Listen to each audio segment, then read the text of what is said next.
Liar, liar, pants on fire. Since we are going to be spending the next 7 weeks together, I'm going to let you know a couple of truths about me and my life so we can get to know each other better. Today I'm going to be telling you 2 truths and 1 lie, and you'll have to try to guess the lie. First, I will tell you about a time I was followed around by 3 guys the entire night at a club in Los Angeles. Next, I will tell you about a time when I dislocated my elbow by just simply throwing a baseball. And finally, I will tell you about when my girlfriend and I accidentally crossed the border into Mexico and feared we would never get back. Now, who's ready for the first truth, or perhaps the first lie? One of the most peculiar nights out in my life took place at a well-known club in Los Angeles that included my best 2 girlfriends and 3 suspicious random guys. What started as a fun night out quickly took an odd turn. My friends and I were, dancing in the club as one does when a trio of men approached us. Now, as being a friend to 2 attractive and pretty women, I am used to creepy guys approaching them and rudely attempting to dance with them. Except this time, there was something out of the ordinary. Instead of these men approaching them, they approached me and proceeded to make an advance towards me. After verbalizing a rejection of these advances, their prowess was undeterred. For a split second, I felt extremely uncomfortable and the pain that almost any girl feels anytime they go out. The night was a complete Freaky Friday reversal.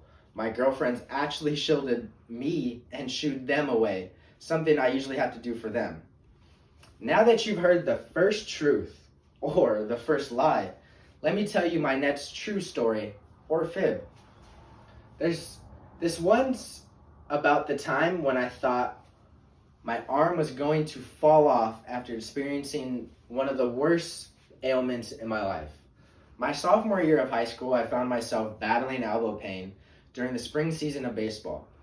Game day showed up, and I suited up, took a plentiful of Advil, and headed out to right field, trying to block out the pain in my elbow that was radiating throughout my entire arm.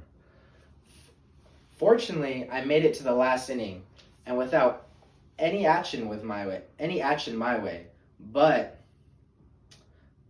before the last out was recorded, I caught a routine fly ball, and I gripped the baseball out of my glove to toss it back in, and as the ball left my hand, I felt an intense burning sensation coupled with a pop in my elbow. A massively swollen arm later, and an x-ray later revealed I had dislocated my elbow and I had bone fragments floating around in there.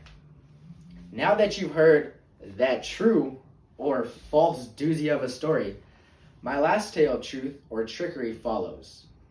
What started out as a weird trip to see the ugly border of San Ysidro quickly turned into a nightmare that left us almost stranded in Mexico during a global pandemic.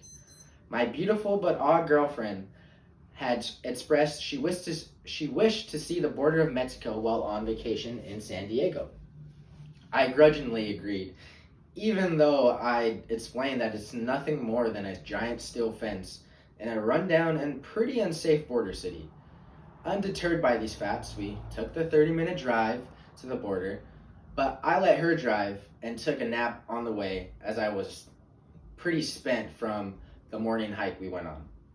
Well, after a restful nap, I naturally wake up to my girlfriend's beautiful singing of her favorite song as we pass under the billboard that reads in large, bold letters, "Last stop before Mexico border."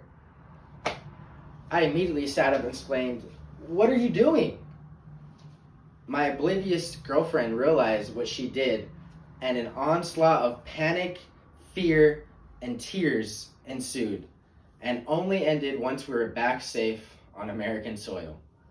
So, today I told you 2 truths and 1 lie. First, I told you about a time I was followed around by 3 guys the entire night at a club in Los Angeles.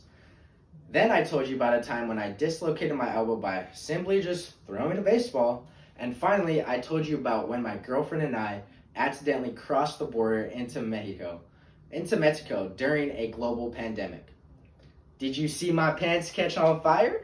If you did, maybe you'll guess my lie correctly.